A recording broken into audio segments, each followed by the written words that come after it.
So it was a pretty quiet week overall for motorsports overall outside of NASCAR. I mean, F1 finishing their last race of a 3-week stretch before they take a week off. IndyCar picking right back up from the Indy 500 into 313. And then you got modifieds back in action along with the Canada Series back in action. So let's take a look at those series and see what happened with them this week. So let's begin this week by talking about the Canada Series race at Autodrome Shoddy. God damn it, not you two, for fuck's sakes. God damn it, what the fuck? Mother Nature really plaguing the Canada Series now too? Why the fuck is it that Mother Nature hates every single series in NASCAR not named the Cup Series? Good God. Seriously. What kind of deal did the Cup Series make with Mother Nature to have perfect weather outside the Daytona 500, but it gets to plague every other series NASCAR has? Now the Canada Series isn't safe from Mother Nature's reign of terror. Never mind. No Canada Series race this weekend. The Shoddy Air race got postponed because of inclement weather. It's been postponed all the way till the start of August. Which means the next race on the schedule will be in a few weeks at Sunset for the return to Sunset Speedway up in Innisfil. Which I will be at that race and I will be vlogging. So it will be just like 2023 all over again. Where I attend the first two races of the Canada Series season. This time the roles are reversed since the last time this happened. Sunset was the opener and CTMP was the second race of the year. Now it's the other way around where CTMP is the opening race of the year. And now thanks to Mother Nature, Sunset is the second date of the year. God damn it. Hopefully this doesn't happen for any other NASCAR series this weekend. Well, with that little anger out of the way for the Canada Series for Mother Nature ruining that, let's talk about the Modifieds race at Seanook. Oh, god damn it, not this shit again. This is like the third or fourth goddamn time already this year that Mother Nature is plaguing the Modifieds. At least this one isn't too bad since it only got postponed till Sunday. So never mind, no Modifieds race talk for now. It is gonna still happen in this weekend. It just now we gotta wait a day and move it around. So hey, at least it's not the worst case scenario where it gets rescheduled to a later date. It just gets postponed later in the weekend because of rain. Yep, I don't know who the fuck made a deal with Mother Nature, but yeah, they're plaguing every single series not named the Cup Series this year. I mean, the only Cup race this year that got plagued with weather was the Daytona 500. That's literally it. But yeah, anyway, we're going to come back to the Modifieds in a little bit. Let's take a look at some other stuff that happened, though. So let's move ahead to the F1 race up in Barcelona at Catalunya in Spain, aka Barcelona's last stand since next year, the Spanish Grand Prix. We'll be moving to Madrid next year. So for this one, it was a McLaren lockout with both Piastri taking control of this race from the start. Even despite the best efforts from Lando and Max Verstappen throughout the race. Even Verstappen trying to outsmart the McLaren's pit strategy of burning up all his soft tires early on. Keep note of that. That becomes important later on. But in the end, it was just no match for Oscar Piastri. Although we would get a little late race drama late in the race after we had Kimi Antonelli have a suspension failure on the car that would get him stuck in the gravel pit, which would bring out a safety car. And would bring the entire field down the pit lane as all the front runners would take soft tires, while Max Verstappen and Red Bull would take hard tires. Now you're thinking, this is going to be them doing their best Ferrari impersonation, right? Well, in theory, yes, it would be Red Bull doing a Ferrari impersonation. Because, in theory, going on the hards when everybody's on soft late in the race is a horrible strategy call. But when you dive deep into it, it was they had no choice. Because they used up all their tires. Even Verstappen was pissed, asking why the hell they went on hard tires.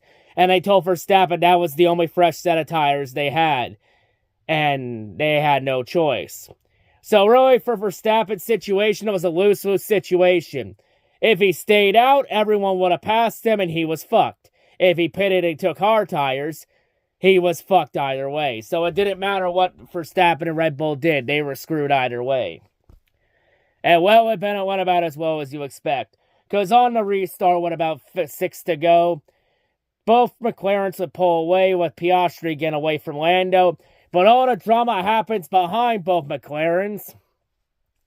As on the first lap after the restart, Verstappen would get loose off the final turn coming off the straight with 5 to go. Charles Leclerc would take advantage because DRS wasn't enabled until usually a lap or two after the restart. And then Leclerc would pass Verstappen, and then Verstappen would try to give him a little love tap underneath. And then Verstappen pitching that Charles came up into him, and Charles has to get the spot back. No, Max. Leclerc didn't come up into you. You came down into him like a fucking idiot, you dumbass. You fucked up, Verstappen. Own up to it instead of blaming everybody else for your mistakes. But the drama doesn't just end there. Because as we enter turn 1, after Leclerc finally gets clear of Verstappen, George Russell would decide to come in there and join the party. And we have another Max Verstappen, George Russell incident. As in turn 1, let's be clear, there was space, and Russell was there. And then Verstappen and Russell would make contact. Not a whole lot of it, but Verstappen was ahead. So Verstappen went into the runoff area in the S's and was able to hold a spot coming off 3 for about a few laps. Until Verstappen was then told by Christian Horner to give the spot back up to George Russell. And even though Verstappen protested, saying that he was ahead and he gave Russell the space, and that Russell came up on him, they told Max, no, you have to give up the spot. Rules are rules. So then Verstappen would give up the spot, and then as soon as he let Russell pass, Verstappen would then gas it and make contact with him again and try to run Russell off the road in retaliation. At least this one we know Verstappen did it on purpose. And the FIA was fed up with Verstappen shit. Because that happened in the closing 3 laps. Which would then result in Russell would get past Verstappen anyway. But as we get to the end, but of course that front of Lando can never catch Piastri, and Oscar Piastri gets the win in Spain in Barcelona's last race, with Charles Leclerc rounding out the podium. Now initially Verstappen would cross the line in 5th behind Russell, but hold up, we got a penalty, beep, because the FIA was fed up with Verstappen's bullshit. As they decided that they had enough of Verstappen retaliating. It didn't matter who instigated that turn 1 incident, Verstappen retaliated, and it doesn't matter who instigated. They always get the retaliator. So after the race, Verstappen was then issued a 10-second penalty, which drops Verstappen from 5th in the finishing order all the way down to 10th, which now puts Verstappen 49 points behind in the championship, a loss of 9 points because of 10 seconds.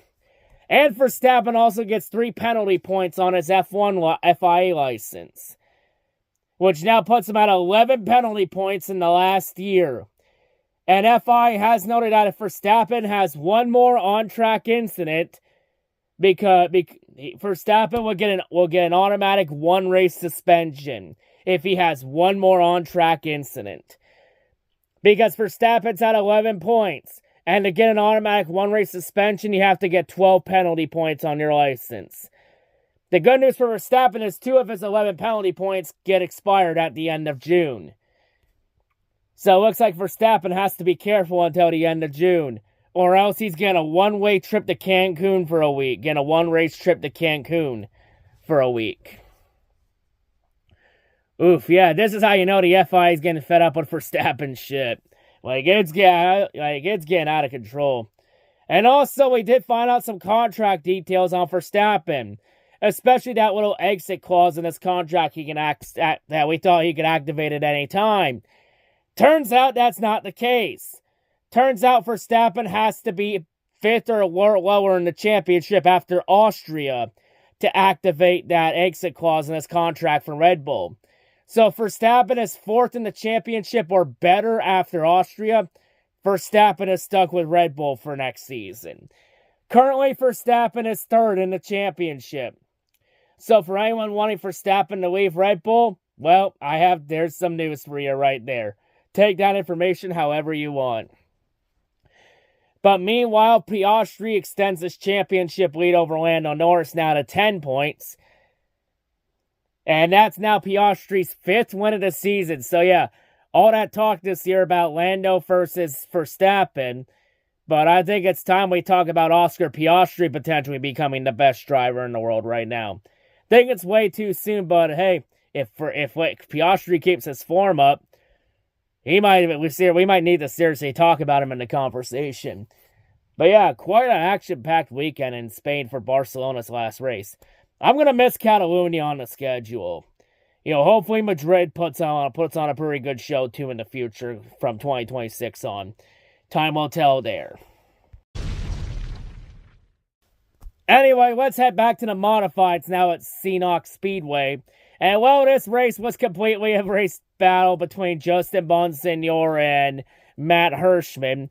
As Matt Hirschman trying to make it 3 straight wins at Sinnock Speedway. As Hirschman got the lead, even despite a late race caution for debris that would force green-white checkers. Matt Hirschman was able to hold off the field at the end. And then on the last lap, Justin Bonsignor would try and send it to try and get in, to try and get the lead, and then he would wreck himself and cause a massive crash on the last lap, forcing the race under caution. So yeah, Matt Hirschman would have won anyway. And also, since it was a race that ended in green-white checkers and had a last lap caution, I'm going to once again ask the question. Even though it's modifieds, I'm going to ask the question again. What is the point of having green-white checkers, let alone multiple attempts at green-white checkers, if the race is going to end under caution anyway? Kind of defeats the entire purpose of a green-white checker. Especially since without green-white checkers, Matt Hirschman would have won anyway, so it just makes the finish seem like a waste of time if Hirschman was going to win under caution anyway. And how fitting we're asking this question since this weekend for NASCAR is the Cup Series at Nashville. Especially with the 5 overtimes of bullshit that happened at Nashville last year. So yeah, kind of fitting we ask this question again, especially since we're at Nashville this year. Since the Cup Series at Nashville this weekend. But yeah, I'm going to keep asking this question until somebody gives me a half-decent answer that doesn't sound like a bunch of NASCAR ass-kissing and cum-chugging. But yeah, honestly, there's a reason why NASCAR is the only motorsport that has green-white checkers. And it's not the flex you all think it is, and the reason why is for all the wrong ones. I'm just gonna say that much, and you take that information however you will.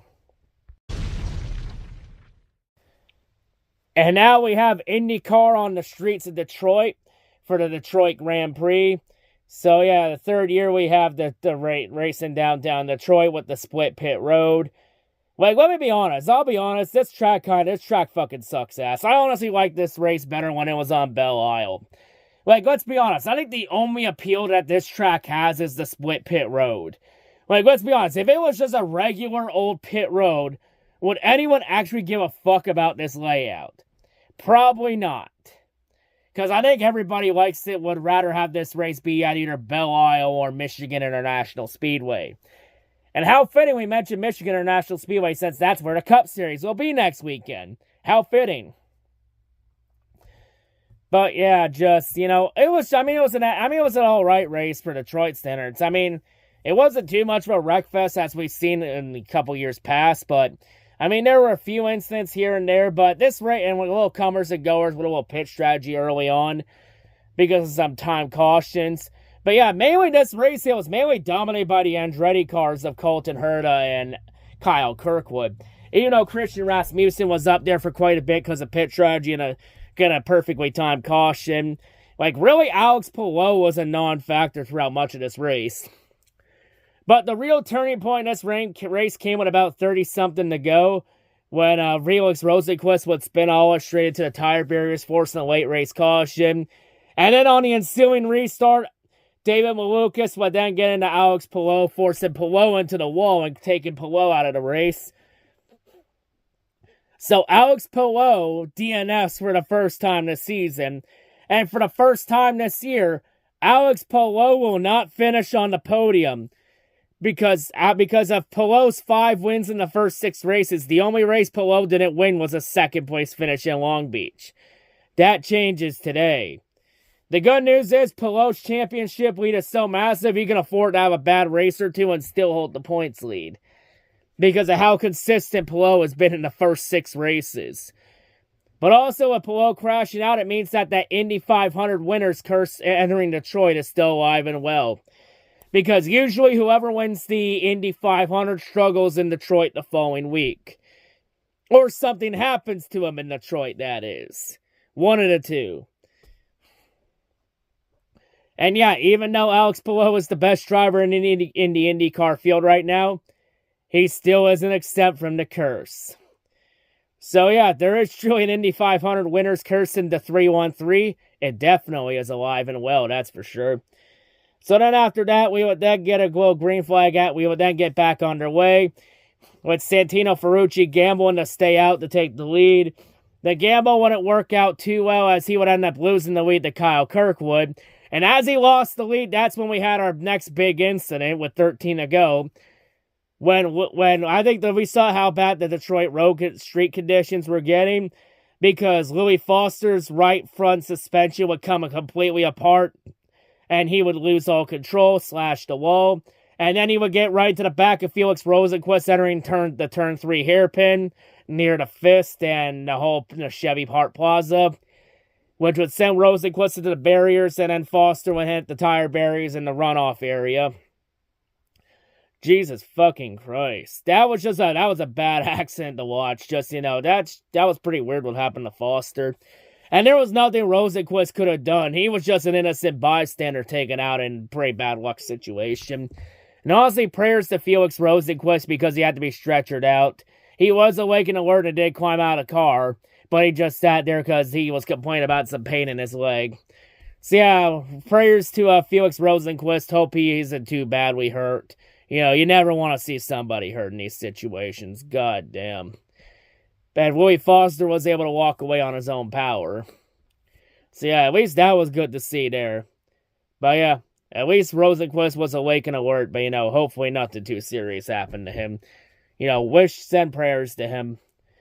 But now would force a red flag because the tire barriers had to get repaired and to clean up all the debris and shit everywhere near that hairpin.